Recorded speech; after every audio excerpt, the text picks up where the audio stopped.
Welcome to the Power of Your Voice podcast with your host, Johnny Gorky.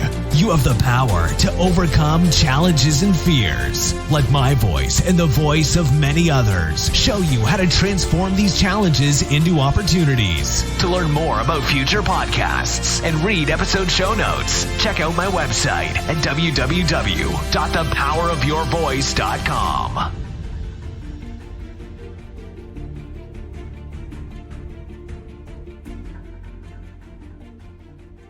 Hey guys, it's Johnny. Thank you for being a loyal listener of the Power of Your Voice podcast. I appreciate you for taking a moment out of your busy day to listen. This is episode 39. Are you smart enough for college? This episode is dedicated to all those who've ever had self-doubts about how smart they were. I used to question my own intelligence because as a kid, most of my fellow classmates, they didn't learn like I did. They just got it. They understood it exactly how the teacher explained it. Well, I stared off into outer space. I was labeled learning disabled, and I thought that just meant, hey, I wasn't able to learn. So our educational system is not designed for everyone to succeed because success looks different for everyone. No system is perfect, but I know we can do better. I strongly believe the majority of teachers in the classroom, they want their students to do well. They truly, truly do. However, realistically, not everyone learns using the same method. And as a father of three, I feel it is my responsibility to understand these styles so that I can better support my children with their learning style. It's important to know there are 7 different learning styles, and because of this, everyone digests knowledge differently. As a child, we might be called all sorts of horrible things like dumb and stupid and idiot, and the list goes on. None of this is true. I used to think that I was, and I called myself all sorts of things much worse than what other people said because I didn't feel that I fit in. I didn't learn like everyone else, so I believed that there was something wrong with me. Once I learned that there are different types of learning styles, I started to excel, but really I didn't until I started to go to college. So I'm going to go over the different types of learning styles. So there are a total of 7 learning styles and ways that people process information. Okay, so the first one is visual learners, also known as spatial. Usually these are people who have a good sense of direction. They can visualize objects, outcomes, plans. They like to draw, doodle, color, and they may rarely ever get lost because they're usually really good at using maps or they can visualize places in their head. The second one is aural learning, also known as auditory. Auditory learners are usually people who process information using sound. So if you enjoy listening to music while learning, discover that music, it's something that you need and invokes that strong emotion in you, or you use rhymes to remember things. If this sounds like you, it's possible that you're an auditory learner. Unfortunately, teachers, they can't play music in class when they're trying to teach you something. To the third one, the third is a verbal learner. So these are also known as linguistics. These types of people, they usually do really well in writing verbal instructions. If you enjoy reading, writing, tongue twisters, rhymes, spoken word, and you love learning new words and have a large vocabulary, you may be a verbal learner. If you need to have information spoken to you, words read out loud, or you write things down a few times, this might be your learning style. The fourth one is physical learners, also known as kinesthetics. Physical learners are people who notice the physical world around them. So maybe, when you go outside, you're always looking around. They usually use and pick up on body language. They notice textures, enjoy building things, puzzles, and maybe the type of person who has to go for a walk or run instead of sitting down to figure out how a concept might work. Physical learners like the outdoor activities, and they love working with their hands. The fifth one is logical learners, also known as mathematical. Those are logical thinkers, people who generally like to group information together so that it can be understood. They like to plan agendas, rank and number them, and are people who pursue careers typically in mathematics, engineering, or sciences. If you love brain teaser games like chess, and you learn only when you understand the entire picture of something, need logic and reasoning, and then logical learning, it might be your learning style. The sixth is social learning, also known as interpersonal. Social learners are people who genuinely like to work in teams. They like to engage with others. They play group sports, socialize after class or after work. They work through challenges in a group setting, and they love bouncing ideas off of each other. If you learn the best when you're in a group, you enjoy when teachers, they assign group projects and prefer working with others, you are probably a social learner. And the seventh one is solitary interpersonal. So solitary learners are those who rather stay away from groups. So the opposite of the social learner. They like to write their own personal thoughts and experiences, spend time on self-analyzing, and usually prefer to sit by themselves so that they're able to retain information. Some may say this learning style is that of one who's probably a socially introverted, but that is not always the case, as some people are extroverts in social situations. However, when they are learning, they prefer to be by themselves. I believe it is important to know that each and every one of us is special. These learning styles are not about labeling us, but understanding how people learn. There's no right learning style or wrong learning style. Everyone learns differently, and that is a great thing. I consider myself a kinesthetic and visual learner, as I love being able to physically work with things, just using my hands, and I genuinely need a visual, whether that is something physically in front of me or something that I can imagine in my mind, as it allows me to process information. Now, in different situations and experiences, I do learn through all 7 of the different learning styles. Now, discovering the learning styles has really helped me through my college journey, because I learned that I work well in groups. I need to sit in front of the row in my classes so that I could get a visual and be able to hear my professors, because they were only a few feet away from me. Now, I started recording my lectures that professors gave, and I replayed them over and over in my car while I was going to and from school.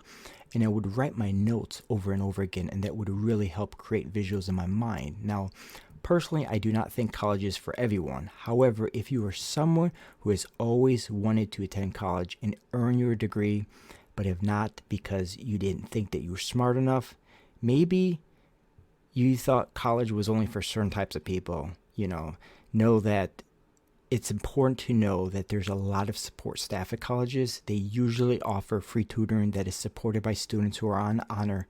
They're honor students. In my experiences, they love helping people. That's the reason why they're there. So this service might be found in a place called the Center for Academic Success. All colleges might have a different name for it. Some colleges, they may have something called a supplement instruction, where they'll have students who pass the exact same course that you are currently taking. And what they would do is they will reteach that same class over and over again in these weekly study sessions, and it's completely free. You can go to as many as you possibly want to, and really, when you go to these, there's no reason why you won't do well, because there's so much help out there. Now, unlike high school, college professors, they also have office hours where students can schedule an appointment to meet with them. And some professors, which I absolutely love, they have these open door policies where you can just visit. And some professors will stay after class, if you have questions, because they're out there, they want to support you. Now, I wanted to give a really good example. So my history professor, his name is Eugene Wilson. He was a warrant officer in the Vietnam War. He was a true military historian. And I found out probably about a year or so after I graduated, that I graduated in 2015. He passed away in the summer of 2012. I didn't know that until I graduated. I was just typed in Google his name. And Eugene Wilson, Professor Eugene Wilson, is a gentleman that I'll never ever forget. And this is so incredibly important, and to use such for my example, because Eugene, my God, to be serious, I don't know if I would have ever graduated from college if it wasn't for Professor Eugene Wilson, because with his history class that he taught, now he absolutely loved history. He spoke about history all the time, and he had so much passion for it. And in his class, when he gave an exam, it wasn't like one of those exams where, okay, just multiple choice A, B, C, and D. He would tell you these stories. So, like, for example, he'd give you 10 different stories that he would talk about. And then when he would give you the exam, okay, so I told you about 10 stories. I want you to write down 3. Now, I'm going to give you a sheet. You can pick any 10. Well, out of the 10 that I give you, you can pick any 3 that you want to write about. But everything was written down, so everything that you would write would be from, your mind. So you really had to listen to everything that he talked about. Because he had so much passion, it was easy for me to do that. The challenge I had is I write really slow in class, and then while I'm writing, I'm thinking of all these different things, and it's just my mind's all over the place, and it really stressed me out because in a class I only had maybe an hour and 15 minutes, and I have to write 3 stories in an hour and 15 minutes, and everything is written by hand. So it's either you know it or you don't know it. There's no and ifs or buts. And I would freak out because I'm I love this class. Professor Wilson, he was an amazing professor. And one day after the end of the class, I'm like, Professor Wilson, I absolutely love your class. You are such an amazing professor. Honestly, I really, really mean that. The challenge I have is I freak out and I don't have enough time to take my test. Is there any way possible you could stay after class? And he's like, Johnny, I'm so glad you said that, because if you need anything, I'm here to help you. So after this class, I have one more. I will stay as long as you need me to make sure that you finish an exam. So what Professor Wilson would do is, after I would take the test, I would have to wait till he finished it up with his other class, because he taught 3 or 4 classes at a time. And I think I had the second from the last one. And he would literally stay there as long as I needed to into the evening, which was so extremely kind of him. And I got an A in his class. I got an A in every assignment that we ever had. The quizzes and essays and exams, all that kind of stuff. I mean, that really, really changed my way of studying, and it really helped me. But one of the amazing things about Professor Wilson is that he's like, hey man, go upstairs, see this person in the support services, tell her that you know me, I'm your professor, and I need to talk to her. I need to talk to her. And I did, and because of that, it completely changed my way of thinking, and to ask for help and all that kind of stuff. So it's so incredibly important that if you need help, you have to ask for it. But yeah, there's a lot of people out there who really, really want to help you. And the other thing that's very important too is when you see a tutor at the school, it's incredibly important to remember you're not wasting their time. You're not using too much services. It's not going into someone else, because sometimes, when I first started, okay, let me go downstairs. I'm going to see one of the tutors at the school and have them work with me with my math or my science or whatever it might be. But I'm like, let me only do one, because I don't want to, prevent other kids from getting tutors. But the thing is, sometimes they don't have anyone to tutor for the entire day, depending on what school you go to. So if you want to spend 2-3 hours there, get multiple tutors. It's fine. There's nothing wrong. Now, some schools, they might limit, maybe you can only see that one particular person once per day, but you can select a different tutor, because sometimes they'll have, say, 5 tutors at a time who all do tutoring in English or social studies or whatever it might be. So it's incredibly important. Don't think that, oh my gosh, I'm using all the services and no one else is going to be able to benefit from it. It doesn't work that way. They're there to help you. So if you need help, get as much help as you possibly can. I mean, I had times where I would literally spend 3, 4, 5, 6 hours seeing tutors every single day, because I'm like, you know what? I need help.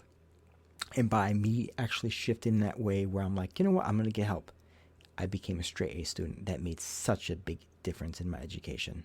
Colleges are required also to have a learning support center as well. This means a student who needs reasonable accommodations are able to get them depending on what their specific needs are. So for example, when I was in college during my last 2 years, I finally accepted the fact that I have ADD and was easily distracted by students, just dropping their books, picking up pencils, moving chairs and everything else. And a lot of times when kids would finish their exams, they'd be slamming the door, and all that stuff would cause anxiety and would stress me out. And because of this anxiety, my mind would go completely blank. And then, I would look at the clock and I'm like, oh my gosh, I don't have enough time to finish this test. And that really, really freaked me out. And eventually, I was able to get extra time to take my tests. I was allowed to take my tests in a closed room without any distractions. And yes, they put cameras in there to prevent people from cheating.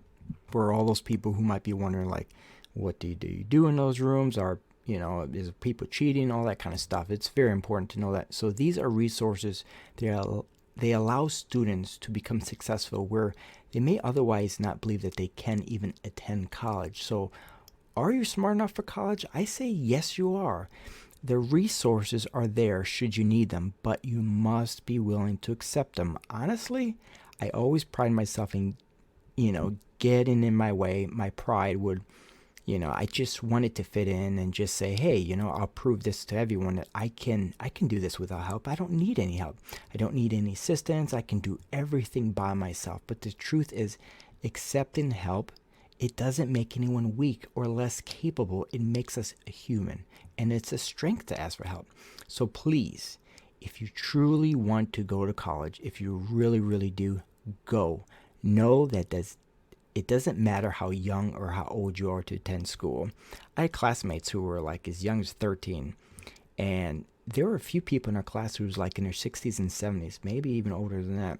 Know that there are people who care and they want to support you, and that it's only possible to get help if you introduce yourself and actually ask for support.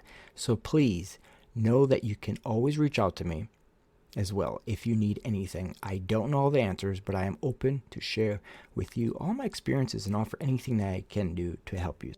Johnny here. Thank you for listening to the Power of Your Voice podcast. I would absolutely love to get your feedback on this episode and how it impacted you. Reach out to me on Instagram by sending a direct message to username Voice Podcast. If someone in your life could benefit from this episode, share it with them, and check out thepowerofyourvoice.com to read blogs on each podcast episode and learn more about what was discussed. And please, leave a 5-star review on Apple Podcasts. This lets me know you find this show valuable, and thank you for listening.